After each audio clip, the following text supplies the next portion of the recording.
And before I turn the screen over to him, let me give a short introduction.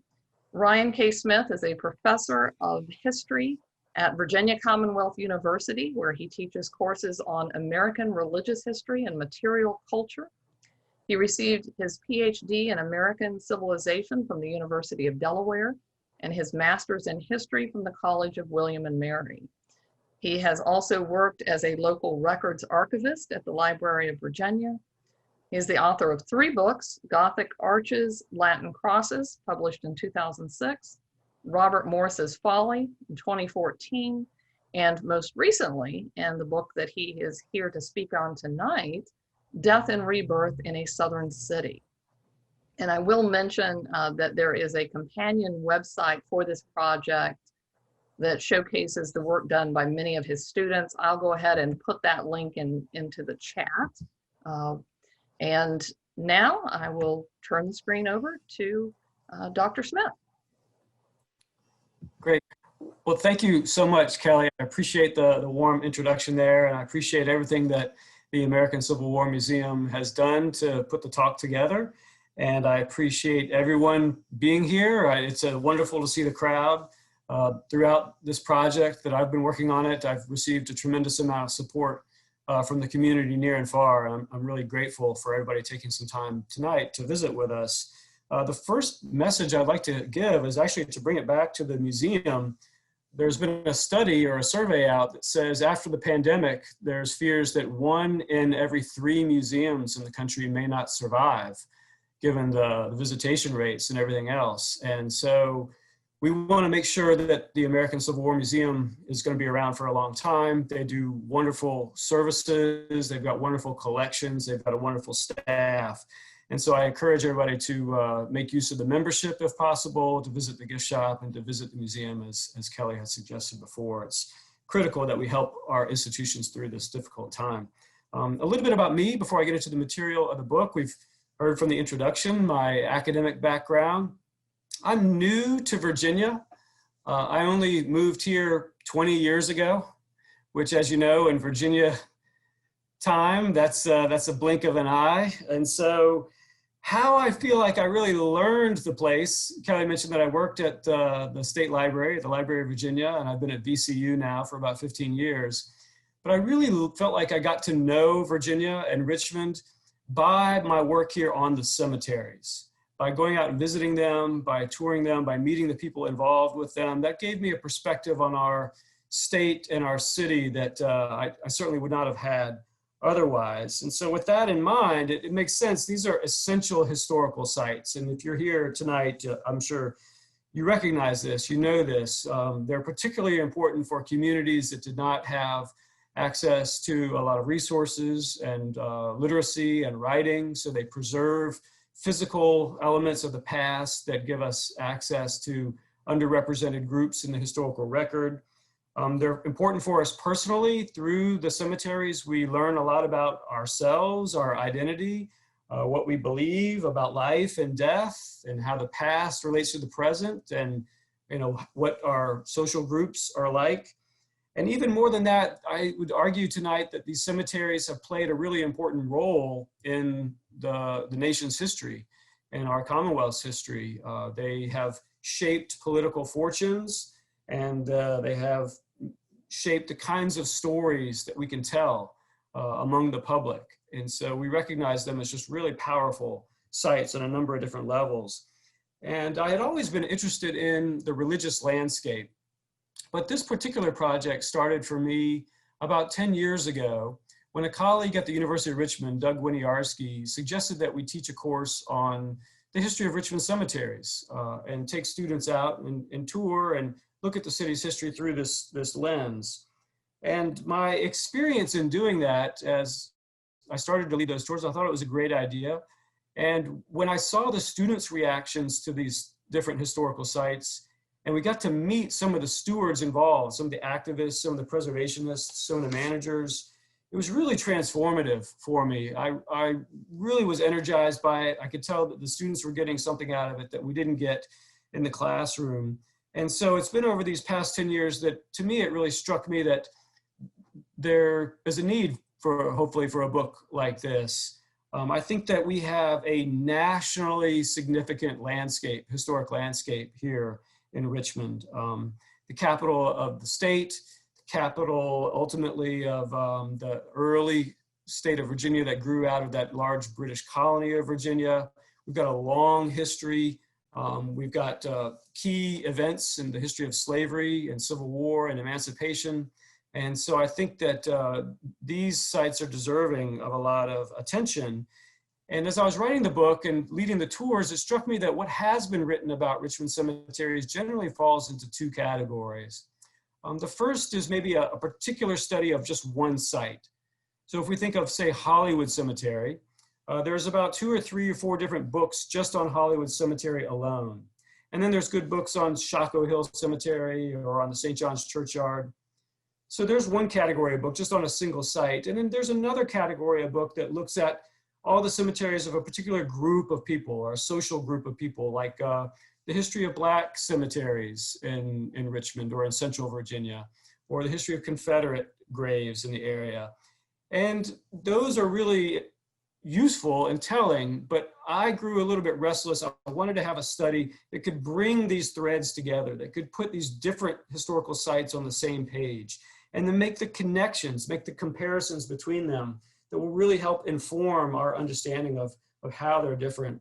And some of these sites, as I was working on them and leading tours, frankly, I don't think that they've been studied very much at all. I think about Oakwood Cemetery. There's not a really great study out there that I know of on Oakwood Cemetery's history. I would say the same, frankly, for Evergreen Cemetery. There's a little bit here and there, but there's plenty of these really critical sites that we're making important decisions about that had not had a lot of deep archival research, oral history research, landscape analysis that I tried to bring here. So I wanted to show with this book how these sites interrelated. And given their importance, I also wanted to show how they have been preserved or not preserved over time. So after all that research and after that thinking, it led me to the argument of the book. I think is pretty straightforward. And that is, number one, the landscape of death, or these different burial traditions, have changed really dramatically in Central Virginia over time. There's been a variety of different models for burial grounds and cemeteries. But along with that, one thing has stayed constant throughout, and that has been the color line, the sensitivity to race, and frankly, the attempt to undercut or diminish the humanity of people of color, of the indigenous Native Americans, of Black Richmonders over time. And then the last part of the argument of the book deals with where we find ourselves today in the past 10, 20, 30 years. And we may be finding ourselves in a new moment where we're seeing some newer opportunities to try to break down some of those patterns and some of the stubbornness of the racism that we've seen in treating these historic sites and treating these graves. We might be seeing a reorientation as sites that had been overlooked or destroyed before are now being reclaimed by a wide variety of activists and folks interested in their histories. And they're inspiring widespread energies here for us. And so that's the rebirth in the title, Death and Rebirth in a Southern City. And so I'm curious to get folks' reactions to that as we talk about it. I'm gonna open up my slides and show a few images from some of the sites that I discuss in the book. So I'm gonna start my PowerPoint now. See if I can get this up. And we've got our preliminary title cover of the book there that we saw on the promotional materials from the museum. I appreciate that. Here is a map that begins the book that helps those who are less familiar with Richmond's landscape to orient themselves. Of course, the James River is the primary anchor for the city, or the primary geographical feature that runs more or less east to west. And the historical core of the city was on the north bank of the James River. And so if you just look at the sprinkling of those burial sites that are numbered, you'll see that the earliest ones are there in the core of the city center around Shockoe Creek, or up on what would become known as Church Hill. And then there would be a ring that developed on the outskirts of the city in the north, up on the north side, on the western side around Hollywood Cemetery, in the east around Oakwood and Evergreen Cemetery. And so I'll I'll be referring back to some of these locations as we talk about it. As I go through our talk tonight, of course, I can't give you the whole story of the book. And so I'm going to talk very quickly about the early part of the book that does not deal as directly with the Civil War, knowing our museum and perhaps our audience that might be more interested in hearing how the book connects with Civil War topics. And so let's jump into my first slide, which just shows the first chapter of the book deals with St. John's Churchyard, the first official burial ground founded with the city of Richmond. After the city was founded in the 1730s, the church was built in 1741, and we presume that burials began taking place among the English colonists almost immediately after that. And in the middle image that you see there is Robert Rose's tomb. Robert Rose was a minister who was traveling through the area, an Anglican priest, and when he died outside Richmond, his chest tomb was raised shortly after his death in 1751. And so that still stands today, and we see the ongoing staff that is there. This is still an active congregation in town, St. John's Church, and St. John's Church Foundation was formed in the 1930s to help with the historic preservation for this site. The city of Richmond also provided support by creating a historic district around the church to help preserve it. So it has benefited from a lot of resources in the community from the very beginning of the city's founding. Now that displaced, actually, it was founded on a site originally on a hill called Indian Town. And so we recognize that the Powhatan had occupied this area before the English arrived. And on the left, you see one of the only, as far as I can tell, our only public commemoration, and an indirect one, to the Powhatan Graves in the area. This is a photograph from the so-called Powhatan Stone at Chimborazo Park in the city's east end, overlooking the river. This stone was said to have marked the grave of the chief Powhatan, which was presented as being on the Mayo estate, a family estate just east of town. Now the Pamunkey tribe on its reservation claims the actual resting place for the chief Powhatan, but area guidebooks here in Richmond promoted this stone as the marker for Powhatan's grave. And in the 1920s, the Association for the Preservation of Virginia Antiquities moved this stone from the Mayo plantation here to its current site at Chimborazo Park. And it's still interpreted as a Powhatan stone, if not that earlier grave marker designation that it was known as earlier. So a lot of other, in short, indigenous burial sites have either been destroyed, or those that were discovered for a long time those remains were recovered from archaeological excavations and then stored sometimes insensitively in collections of museums, or perhaps at the Department of Historic Resources, which cares for them today. And so today we see this sensitivity towards the returning or connecting these remains of the indigenous tribes to descendants through NAGPRA, or the Native American Graves Protection and Repatriation Act. So this might, again, signal a new sensitivity to those types of remains. In the bottom right, we see a performance, a dance performance at the African Burial Ground, which was known on early 19th century maps as the so-called burial ground for Negroes. We're not exactly sure when that started. We presume sometime in the 1700s.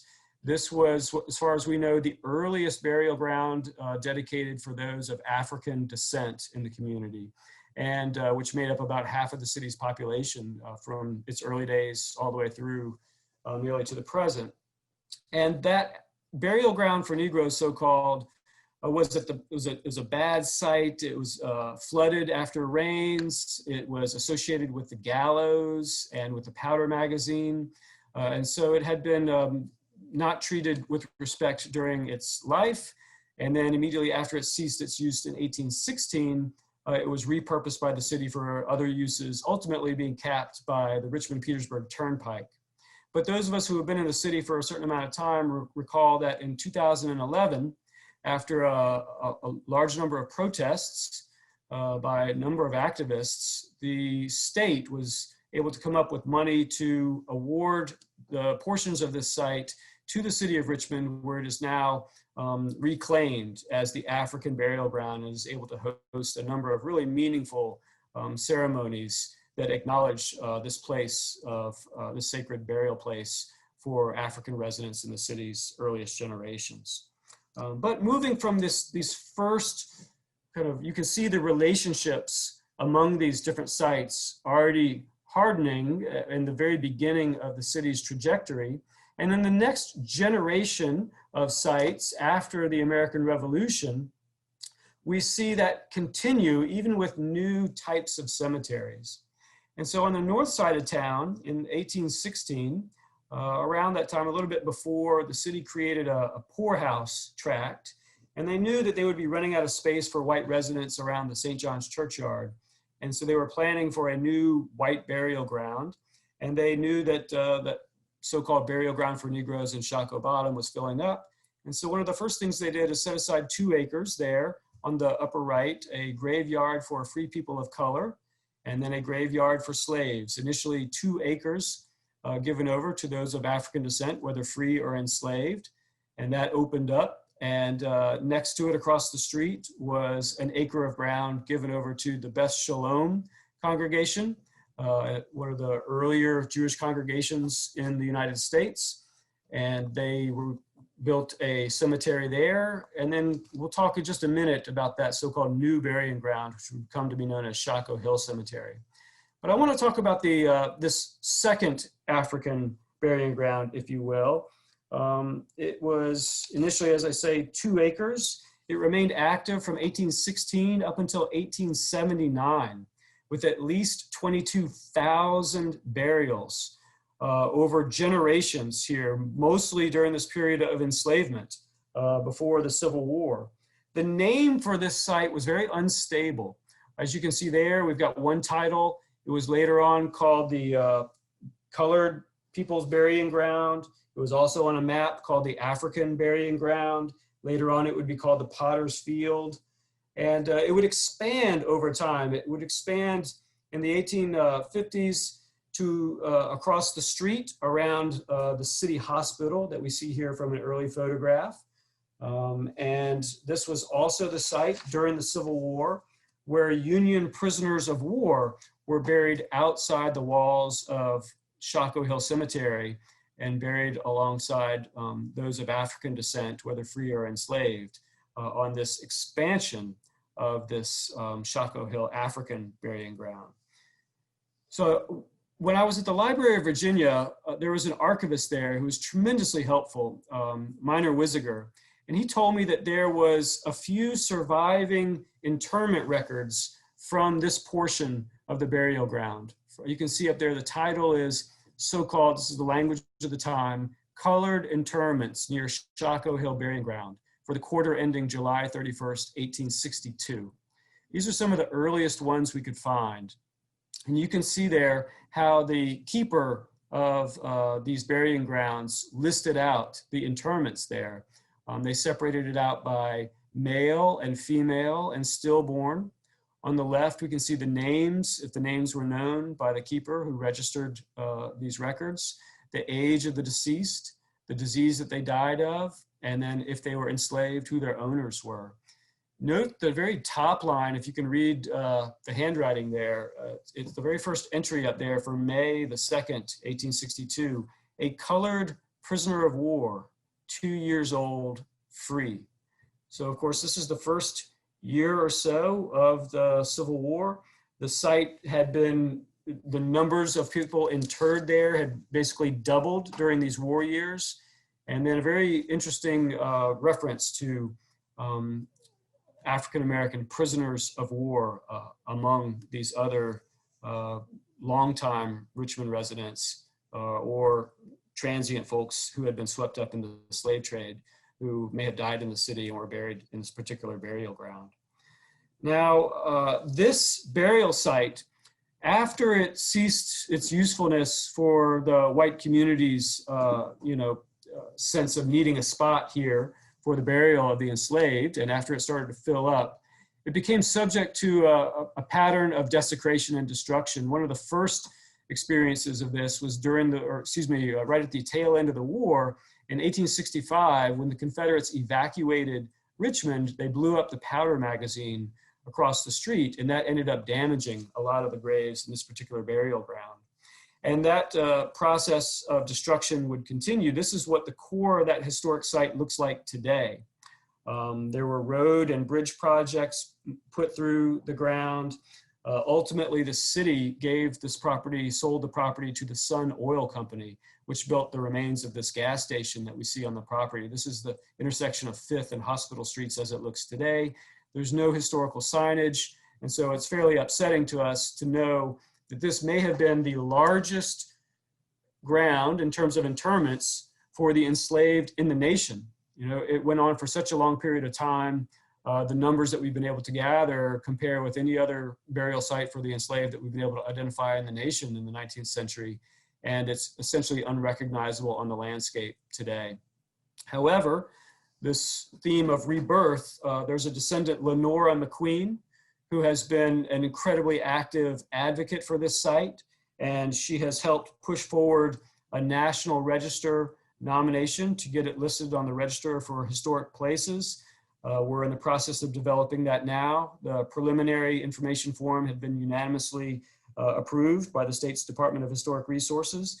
And maybe some of us locally have seen the action by Mayor Stoney and the City Council to adopt some ordinances that would place this as an official stop on the slave trail and to acquire it from its private owners and to perhaps better commemorate this largely unrecognized site today. So again, new energy and new life for a site that for a long time had suffered from official city actions.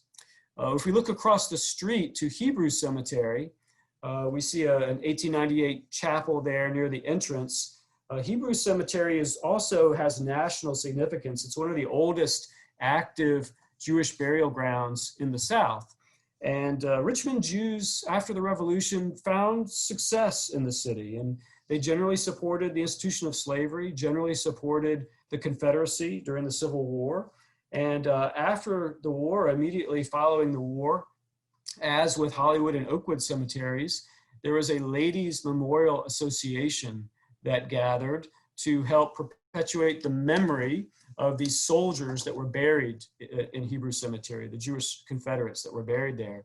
There was a particular plot here known as the Soldiers Section that contains the remains of about 30 Jewish soldiers whose families came from outside the area and so therefore did not have family plots within that cemetery. And you can see this incredible cast iron commemorative fence that was raised in 1868, which by my lights makes it one of the earliest, one of the first Confederate commemorative pieces in the city, even before Hollywood Cemetery's pyramid from 1869.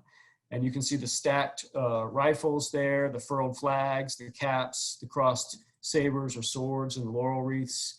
So it's a really extraordinary piece of art. And you can see on the right the circular that the Hebrew Ladies Memorial Association distributed to try to raise funds for the care of this portion of the site. And in the very last paragraph there, you'll notice that they're walking a fine line.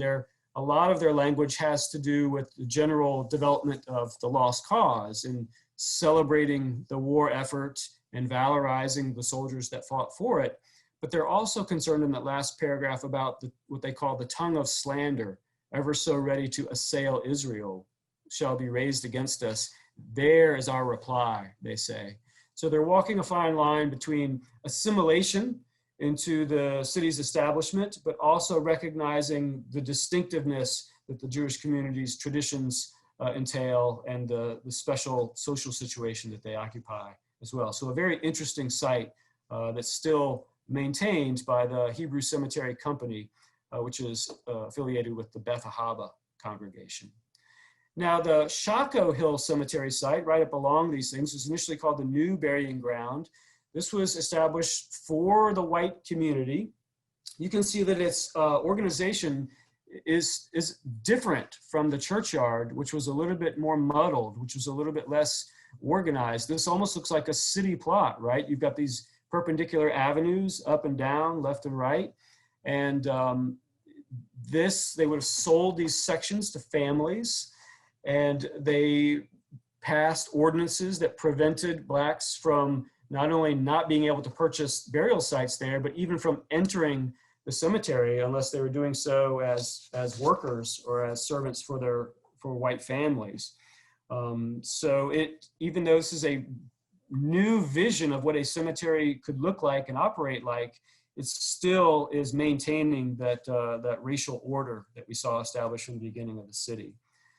Now it blurs, interestingly, the lines between Union and Confederate. There's a number of Unionists during the war that are buried there, and there we see Elizabeth Van Lew, famous for her work as a spy during the war and an abolitionist. She was buried there in 1900. And there are other Unionist Richmonders buried there, but there are also obviously a number of Confederates buried in Shockoe Hill Cemetery as well, not only soldiers, but also we see there a few of the representatives of those who died in the Browns Island munitions factory explosion in 1863. And the cemetery in 2007, it was founded by the city, was always part of the city, now has a stewardship group that was formed, the Friends of Shockoe Hill Cemetery. And we see the presidents, Jeffrey Burden and Clayton Shepard in the upper right there. The Friends have done remarkable work at Shockoe Hill Cemetery. They've raised funds and awareness for the site. They've led tours. They've helped sponsor markers like those in the bottom left, or helped at least coordinate fundraising efforts for those markers for previously unmarked graves. They've hosted performances at the site. So it has really come to life with this new energy that we're finding around these cemeteries. And they've taken a really ecumenical approach to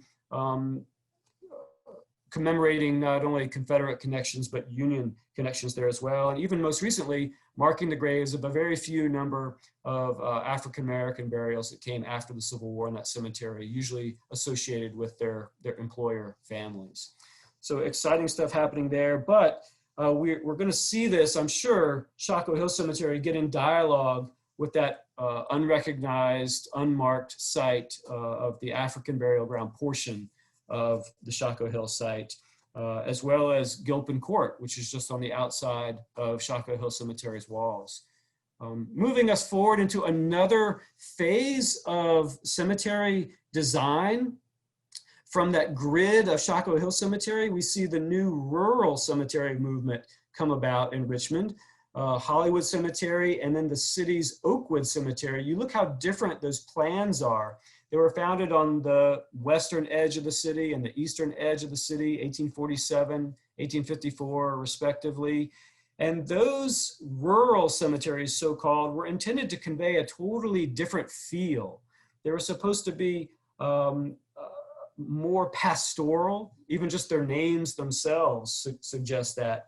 They were supposed to provide a different setting for the dead among nature, or among the beautiful heights of the river, or alongside the creeks.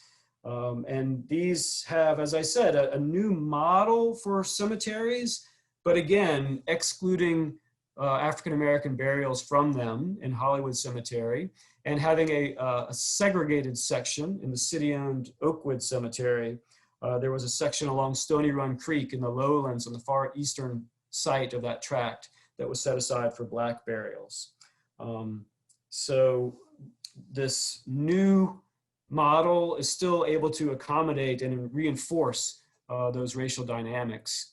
Now, if we move along to Hollywood Cemetery, a lot of us think of as Hollywood as one of the premier Confederate burial grounds, throughout the South. And we see a number of reasons for that. It's very large. It has a large number of soldier burials. From the beginning of the war, the very first battlefield casualty, Henry Wyatt, who died at the Battle of Bethel, Big Bethel, in 1861, was buried in Hollywood Cemetery.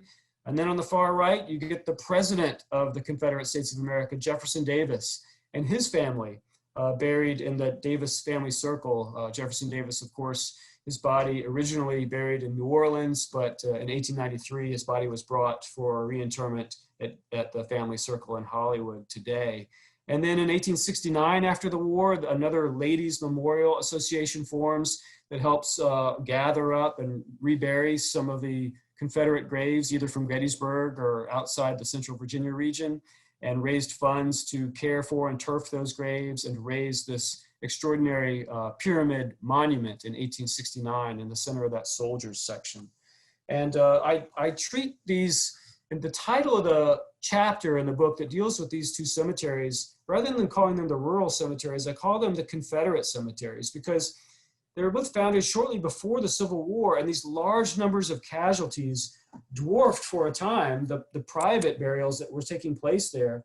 The 27,000 Confederate soldier burials between Hollywood and Oakwood right after the war represented more than 10% of the entire Confederate dead.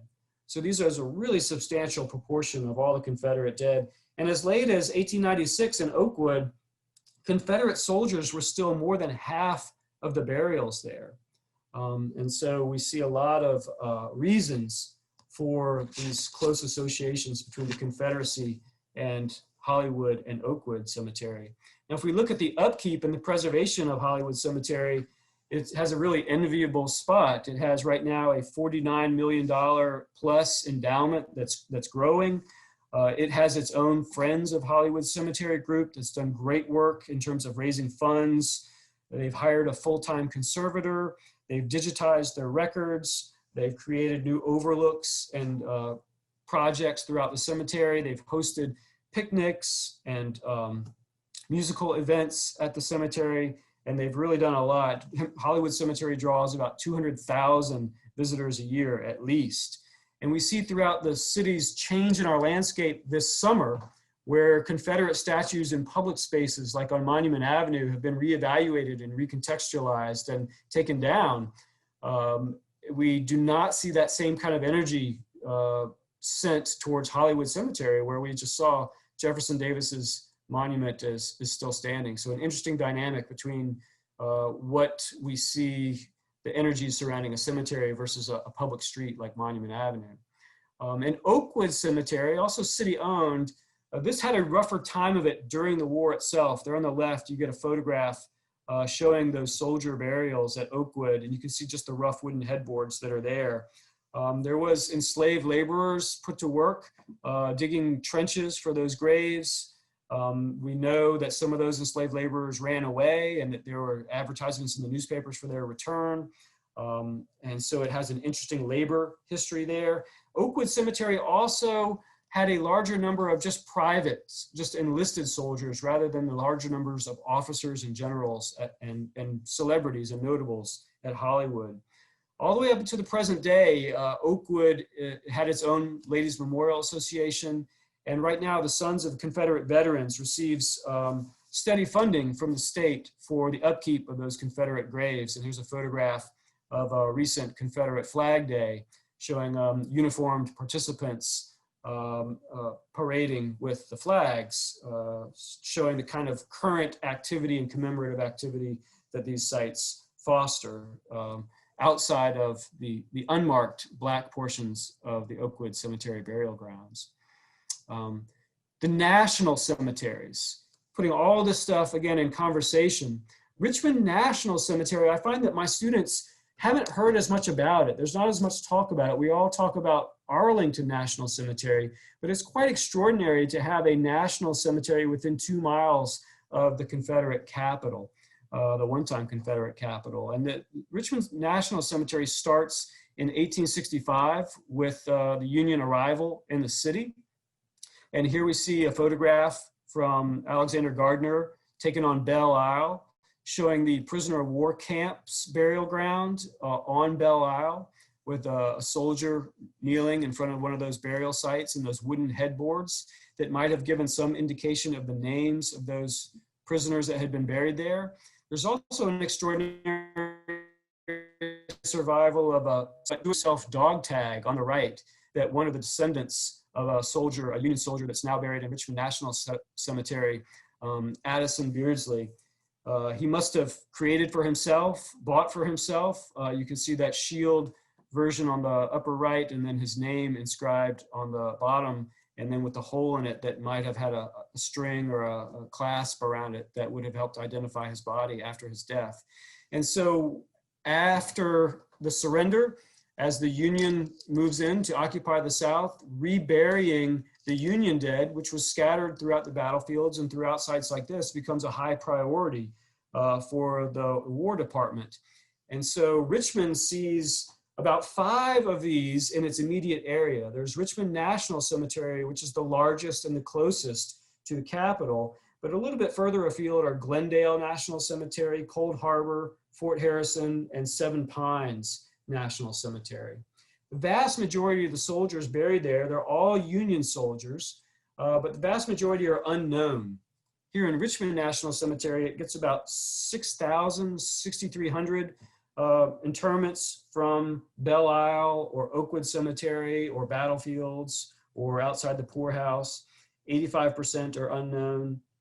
And the Richmond National Cemetery would cost the federal government about $86,000, which you can imagine, since it excluded the Confederates by definition here, it was a controversial, it was a sore spot in the local press among whites.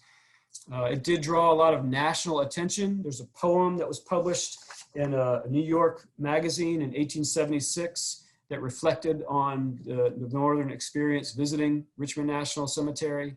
You can see the layout of the cemetery on the right with the flagpole in the center, Superintendent's Lodge near the entrance, a formal fence and later wall around the exterior. And this is a really interesting site because this is one of the earliest sites where there are purposefully integrated graves. We see the United States colored troops, African-American soldiers fighting with the Union Army, buried alongside white Army soldiers' burials. And so there we get a couple examples of this. Cosby Washington on the left from Virginia, a member of the United States colored troops, and James Ellis on the right, a member of the United States colored infantry. He was from Orange County, Virginia. And so at first, this set a really radical example for the possibilities of Reconstruction and moving forward. And there were federal memorial days or decoration days with the white Union veterans, with the Grand Army of the Republic, as well as African-American militias and church groups that would meet here. But ultimately, that possibility seemed to shatter for a time when Confederate and Union veterans started to come together. And it seems like it was more comfortable for those Confederates to meet not at Richmond National Cemetery, but others a little further afield like Seven Pines or at Cold Harbor. And so today, we get a very prominent Memorial Day celebration out at Seven Pines National Cemetery. And we've seen the return of some activity and visitation at Richmond National with Joanne Meeker. It's still run by the Department of Veterans Affairs, the federal government, but there's been a Wreaths Across America event held there for a number of years now that has drawn a lot of interest. And Joanne Meeker, whose ancestor Addison Beardsley we saw before, wrote a really great book on the history of the soldiers buried at Richmond National Cemetery, and there she is leading tours recently. So the last stop we're going to make before we turn to questions is going to be what I call the post-emancipation uplift cemeteries. For those who had been born enslaved, freed after the Civil War, emancipated, we know that they're going to start building their own institutions in Jackson Ward, in Churchill, during the period of Reconstruction and after. And some of those new institutions were the cemeteries. Evergreen Cemetery, founded in 1891, East End Cemetery, founded in 1897. You can see just across the creek from Oakwood Cemetery, the city cemetery there on the west. And this is again founded by and for the Black community. They had very formal designs and layout. They had well-run organizational structures, and they would contain the graves of really inspiring leaders from the Black community. Perhaps most notably is Maggie Walker. That's the Walker family plot, and the family cross there in Evergreen Cemetery on the left. She was born from a one-time enslaved mother. She died in 1934. She's right at the center, at the heart of Evergreen Cemetery when she died in 1934. On the right, we see the grave marker for John Mitchell Jr.'s mother, John Mitchell Jr., the famous editor of the Richmond Planet. He died in 1929, but that marker for his mother that he raised in 1913 is quite poignant and very close to the Walker family cross. Plenty of others, doctors, physicians, church leaders filled in these grounds. And also folks that have a tie to the Civil War. Here's Henry Wheaton's grave. He's a veteran of the United States Colored Infantry. You can see here even a first sergeant. And so there's a number of other United States colored troops, so-called, buried in the grounds at Evergreen and East End. But over time, Evergreen Cemetery suffered, and East End suffered a number of factors. There was some financial difficulties. There were starved of resources, did not receive the kind of resources that the white cemeteries were receiving. There was a campaign of vandalism and dumping, and eventually these cemeteries became desperately overgrown. You can see how dense the overbrush is behind the Walker family cross, especially as the National Park Service starts to get involved with those wreath-laying ceremonies. Even as late as 1997, very much impenetrable overgrowth behind the Walker family cross. But again, this theme of rebirth, we've seen in the past 20, 30 years, sustained efforts to try to reclaim these very important sites, from Ranger Jim Bell to Veronica Davis, to John Shuck, to Marvin Harris, to the Friends of East End, who have done phenomenal work partnering up with descendants to push back against this overgrowth and clean up and to recover some of these overgrown grave sites. Most recently, the state has awarded funding for the upkeep of historic African-American graves, and the state also provided funding to the Enrichment Foundation for its purchase or at least conservation easement of Evergreen Cemetery, and Enrichment Foundation acquired East End Cemetery in 2019. Now here we are at the end of the book, at the end of my story, and this is such an inspiring moment in these cemeteries' history, but it doesn't quite end the way I was hoping. I have to just add a little asterisk. I do have some reservations about the Enrichment Foundation's management and stewardship and decisions that they've made, which maybe we can talk about later or in another forum, but I encourage us all to pay attention to what's going on at these sites now so that we can ensure they have the best possible future. So challenges remain here for all of these sites.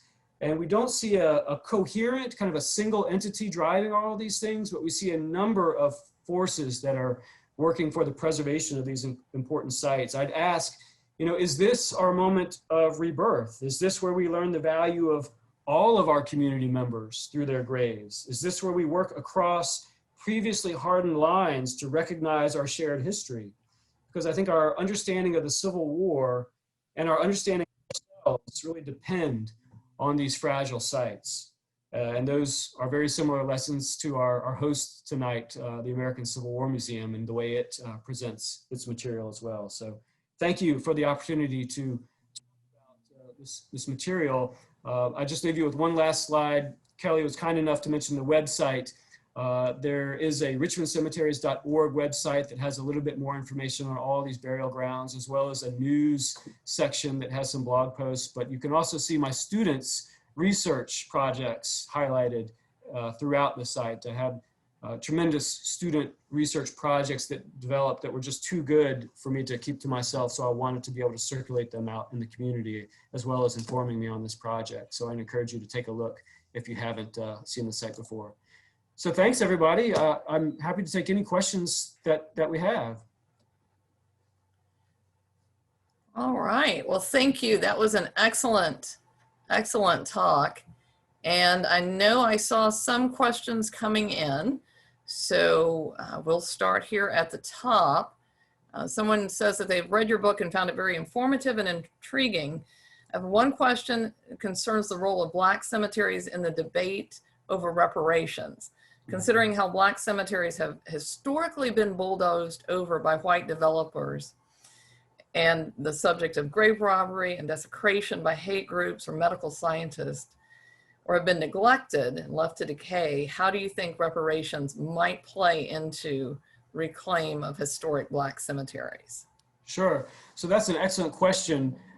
We should point out that the National Register of Historic Places, the federal overarching register that recognizes the nation's historic sites, we believe that only about 2 to 3% of the listings there, maybe ever so slightly higher, are affiliated, connected to African-American history in some ways. So African-American historic sites, not only cemeteries, but of all kinds, have been massively underrepresented, under-acknowledged, under-researched throughout our country's history. And that's only now beginning to be rectified. If we look at a site like that Shako Hill African Burying Ground, it's at a great disadvantage because so much of that had been purposely destroyed when we start to think about that as a listing on the National Register. And so, you know, the word reparations can mean a lot of things to a lot of people, but there's absolutely no question that we need to start setting aside serious resources to bring some parity to how these different sites have been treated. Even among the city-owned properties, we've seen that the city over the decades, it seems to be getting better now, but over the decades had obviously channeled upkeep and preservation funds to white burial grounds and had not channeled comparable funds to its own African-American cemeteries. So we could start with just looking for parity in existing funding structures. The National Trust for Historic Preservation has done a great job fundraising for an African-American Cultural Heritage Fund, I believe, that is providing millions of dollars targeted specifically at these underrepresented sites. And so I think that this is clearly a structural issue that cannot be solved by focusing on just one site or the other, but we do need to think about how can we possibly bring these sites into the recognition and into the condition that have been denied to them over so many generations. So that's a really important question that hopefully we're grappling with as a society now in a way that we can only increase to do so in the future. And then another question asked about whether your book addresses the involvement of benevolent and mutual aid societies in the formation of the cemeteries. I do, and I would have loved to have spent even more time on that. These are, especially in the Black community, really important institutions that predate emancipation. There are secret societies, burial societies. One site that I did not talk about tonight, just to save time, is what we now call the Barton Heights cemeteries. Those were created by free African Americans in the city in 1815, a private organization. And there were other private benevolent fraternal orders that would feed into those types of burial grounds and that participated in enlivening those grounds. And so those were important community institutions during slavery, and they became just as important after slavery in the stresses of Jim Crow and disfranchisement. And I tell my students, when we walk around Evergreen and East End or Woodland Cemetery, it's like seeing a community directory of Jackson Ward or of Church Hill. At one point, I actually tried to count the number of organizations, the titles of organizations that we saw. Of course, there's the big ones that we're familiar with, the Masons, the Oddfellows, the Elks, plenty of others, but they're just innumerable. And at a certain point, I couldn't keep track of them all. There were literally tens and 20 and 30 and 40 and 50 different kinds of these organizations, all providing mutual support. There was one African-American funeral director who was writing his autobiography when he was active in the 1930s. He said that he was a member of 30 different of these benevolent and fraternal organizations. And they provided a number of different resources for the community. They provided death benefits or sick benefits, insurance and social support and a number of other things. And that's one of the things that made Maggie Walker's forces so effective. Her Independent Order of St. Luke was more than just a social organization or a religious organization, of course. It was an insurance organization. She created a bank, she created a newspaper, she created a department store. So it provided the safety net that the community would not have had otherwise. So my book definitely talks about the importance of that safety net and those community networks. Great. And question about the list of colored interments. Has that been published or is it in your book? Or? There's no picture of that in the book, although I do analyze it. I break down roughly the numbers of interments that we see from those registers, they only last from 1862 to early 1865. We've not been able to find individual interment records like that before or afterwards. We have been able to find a few overall interment figures for African Americans in that site from the 1850s and then in the 1860s and 70s. But we have not found those kinds of itemized registers that are just taken for granted at white cemeteries, other than that 1862 to 65 window. So those are very precious. I've not spent enough time breaking down all of the resources that are there. I'd like to digitize those records and get them out to the community as best I can. For those who do want to see them and learn more about them, I'd encourage you to go to the richmondcemeteries.org website, go to that second African burial ground link on there, and you'll see an article that I wrote about that particular burial ground, and it does have an image reproduced from that. Or feel free to correspond with me. I'm happy to talk more with people about that really important, that rare survival in the archives that certainly blew my mind when we found it, and I'm hoping to do more with it. And do you have any information on how the Black POWs died? Okay, so a lot of the African American soldiers who are buried at the national cemeteries tended to die at the very end of the war or immediately following. So maybe dying of disease in 1865 or early 1866 as they were involved with the Union occupation of the city. There's frankly, as far as I know, just not that many African American prisoners of war. We know that the Confederacy did not recognize those as true soldiers, so to speak, and they did not tend to fare well in prisoner of war camps, even compared to the conditions that white soldiers had to face. So we do not have large numbers of surviving members of the United States colored troops who had died in captivity in the South during the war, whose graves are found and recognized. So there's just I'd say in Richmond National Cemetery, there's only about a dozen to 15 that are buried there. And again, most of their death dates were from 1865 and 1866. And I think that question might have been in reference to the one on the list of interments that you showed. Right. I would love to have our crowd here help me make sense of that. A so-called colored prisoner of war that's listed there. There are 3 such entries on those records that I found. There are clearly prisoners of war being buried there, but most of those records seem to be those of white soldiers who had died as prisoners of war and were buried in that African-American cemetery. And so when we get listed there on the Black section of that register, a so-called colored prisoner of war, I'm not sure what that means, especially as a 2-year-old in that particular case that we saw. So that's just a gap in our historical understanding. I would need somebody smarter than me, more well-versed in this material than me to be able to unpack exactly what that would have represented and what that meant. So it's a tantalizing historical question that I unfortunately can't say much more about, other than to point out it and ask us to think more about it. There are so many questions like that, I think, in history. So about the Hebrew Ladies Memorial Association, also active in promoting the ideological foundations of the lost cause. Mm-hmm. The Hebrew Ladies Memorial Association, for a while, they formed about a month here in Richmond after the Hollywood Memorial Association and the Oakwood Memorial Association. There's a great book on this by Caroline Janney called Burying the Dead But Not the Past, Ladies Memorial Associations, I believe, in the Lost Cause.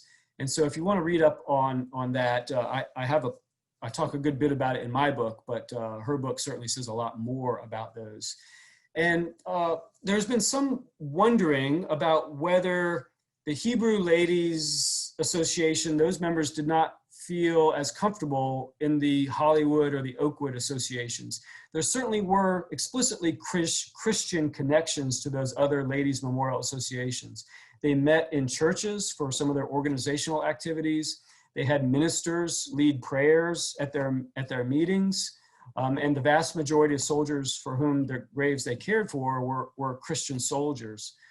But there was, I believe, a Jewish woman who was a member of the Hollywood Memorial Association. And Hollywood was not closed to Jewish burials, nor was Shako Hill Cemetery, nor was Oakwood. I see the formation of the Hebrew Ladies Memorial Association as more a function of caring for that particular site. They knew that the Oakwood group and the Hollywood group would not be donating funds, let's say, or leading an effort to create that commemorative fence or that commemorative marker and to maintain the upkeep there, or to organize the memorial days that would decorate those graves. And in fact, in the years after the war, in the 1860s and 1870s, there were so-called Hebrew Memorial Days that took place there at Hebrew Cemetery. And the newspapers are very clear that they were joined by what they called the Gentile population, by Christian women would join alongside the Jewish population in decorating those same graves and vice versa. So I think there was a lot of, frankly, camaraderie among these white Richmonders, whether Jewish or Christian. And I think they saw themselves trying to promote the same memory of the war, the same adherence that they had felt that they had given during the war effort, and that this was a continuation of the adherence to those ideals after the war. So again, a really interesting example of similarities, assimilation, but also a sense of differentiation as well. And again, we note that slight mention, that cautious mention of the prospect of anti-Semitism sometime in the future that the Hebrew Ladies Group was aware of and was concerned about down the line. And kind of along that same topic, someone wants to know, when did the Jewish community establish separate cemeteries for Orthodox Jews and others? Right. So this is a great question. I've got a whole chapter in the book it's titled The Hebrew Cemeteries. It's kind of a play on this title of Hebrew Cemetery itself, which takes up most of the chapter. But in there, I try to talk about the Jewish landscape in the city in general. And the very first burial ground, founded about 30 years before the dedicated synagogue building itself, was what we call now the Franklin Street Burial Ground, which is in between 20th and 21st Street on Franklin Street, which is still around, commemorated today by a very fine sign. We believe that this was the first Jewish cemetery, not only in the city of Richmond, but also in the state of Virginia.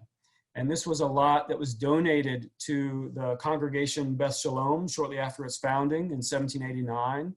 And after it was a fairly narrow city lot right downtown, just down the hill from St. John's Churchyard. After it filled up, then Hebrew Cemetery opened up. And we believe that some of those graves were carried over to that new site of Hebrew Cemetery. But Hebrew Cemetery could not speak for the entire diversity of the Jewish community here in town. Especially after the Civil War, we get a number of different patterns of immigrants, the Orthodox, the Russian and Eastern European Jews that were coming in that founded new synagogues, groups like Sir Moses Montefiore congregation that would found Sir Moses Montefiore Cemetery on the east end of town. And so my chapter in the book do talk about those as something of a counterpoint to Hebrew Cemetery. Those Eastern European Jews coming in the 1880s, 1890s were much less easy to assimilate. They spoke Yiddish oftentimes. Their religious practice was different from the more reform-oriented groups like Beth Ahava. And so there's interesting connections among them. I want to mention just one other important cemetery that the book just touches on, which is Emek Shalom Holocaust Memorial Cemetery that's founded in the 1950s in Forest Lawn Cemetery in the north part of town. This is one of the earliest Holocaust memorials in the United States. And it, after the trauma and the tragedy of the Holocaust, seems to bring the Jewish community together onto some common ground. Whereas before we had, Hebrew Cemetery, or there's there's an Oakwood Hebrew Cemetery or Sir Moses Montefiore Cemetery, but each of these different congregations seems to come together in a new way to commemorate the lives lost in the Holocaust around Shalom at that site. And kind of switching to another topic, do you address grave robbing in your book and the role of the medical college in that? Yes, I absolutely do.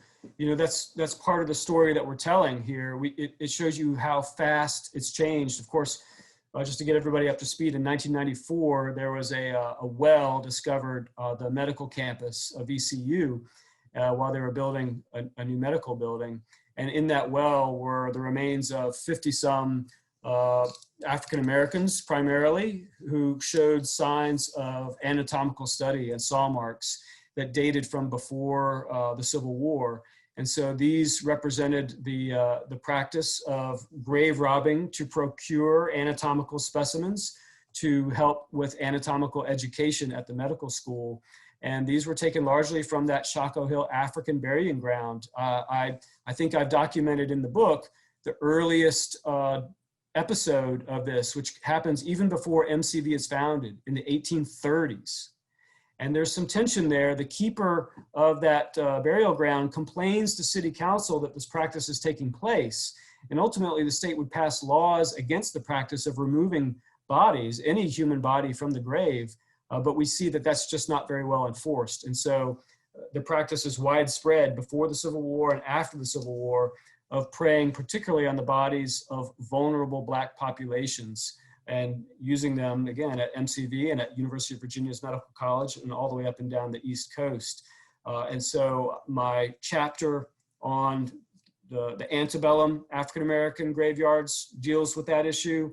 And I certainly deal with that issue in the Evergreen and East End Cemetery chapters, where just this summer, it's heart-wrenching to say that some remains have been exposed at East End Cemetery. And after study at the Department of Historic Resources, it looks like this is another deposit of secondary burials that show marks of anatomical study. And so VCU did an absolutely horrible job of acknowledging its complicity in this practice and in showing dignity to those finds in the well at MCV. And I tried to document that as best I can in the book. And most recently here, there's been a well committee formed by President Rao and a family representative council, which has tried to steer the university to address those major shortcomings in its acknowledgement of the humanity and the dignity of those that deserved much better than they got. And so right now, VCU and the planning committees are in the midst of finding a way forward to reinter those remains after study, to raise education and levels of awareness about what took place here, and to create permanent memorials to acknowledge the university's role in that despicable trade. So that's a very important part of this. And I should say the flip side of that are the African-American funeral directors who are working very hard after the Civil War to provide exactly the opposite, right? To provide a dignified burial, to provide a sense of peace and security. And so the book deals with how the African-American community responds to people like Chris Baker and the medical college and try to provide another way forward. And I think we'll end with one last question. We've had a very lively chat tonight, so that's great. But can you talk a little bit about the controversy involving Enrichment Foundation? Yeah.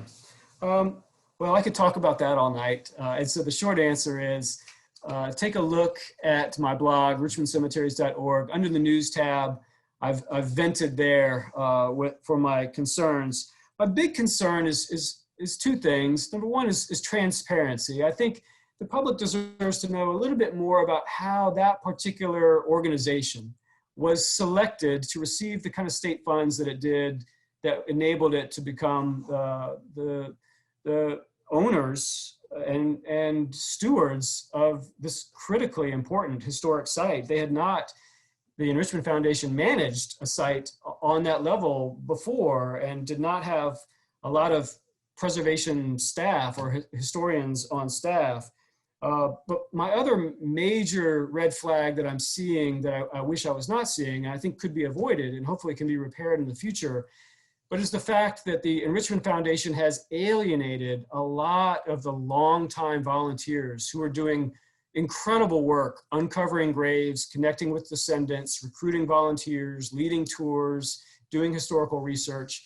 I point to people like Marvin Harris, whose Evergreen Restoration Foundation restarted the clearing of Evergreen Cemetery prior to Enrichment's acquisition of the site. And Marvin Harris is no longer there. He did not find it a fruitful working relationship. He's moved on since to Woodland Cemetery, which is to Woodland Cemetery's benefit. That's on great footing now. And unfortunately, the same thing has happened at East End Cemetery. The longtime friends of East End, including John Shuck and plenty of others who've been working there since 2013, have not been able to find a way forward with the Enrichment Foundation folks. And lately they've been exiled from the property because they were unwilling to sign a volunteer agreement that frankly they asked me and my students to sign that we found frankly unethical and unacceptable, and we've not been able to find a new way forward with them. So I just hope that that Enrichment Foundation can work in a more fruitful way with the possible partners at its disposal that do want to engage with that site, that have proven themselves as caring stewards of that site, and open their deliberations and their decisions to the entire community. Well, thank you very much for that and for this wonderful talk tonight. I feel like I've learned a lot. I was taking notes. And I know I saw one person who said they missed part of it and wanted to know if we would be reposting this. We did record it tonight, and I think it has your seal of approval for, yes. So we will be reposting it at some point. Our marketing PR department that handles our digital needs is very small and very busy, so it may take a few months, but it will be on our YouTube channel at some point, hopefully sooner rather than later. So. Great. And again, I just thank so much support that I've gotten from the community, people who have walked me through these grounds, who have given me encouragement, who have helped my students out. This is a really exciting time to be a part of this effort and this history. So I just appreciate everybody who's here tonight, and thanks for the American Civil War Museum for the platform to talk about it. Well, thank you so much, Dr. Smith. And we do have a few copies of the book, so go to acwm.org or stop by the museum if you want to get a signed copy. And thank you all for tuning in tonight and joining us. Thank you for all the support that you have given the museum over this past year. So this is our last book talk of the year and one more history happy hour before we say goodbye to 2020. Thank you all. Good night. Bye-bye. Appreciate it. Thank you.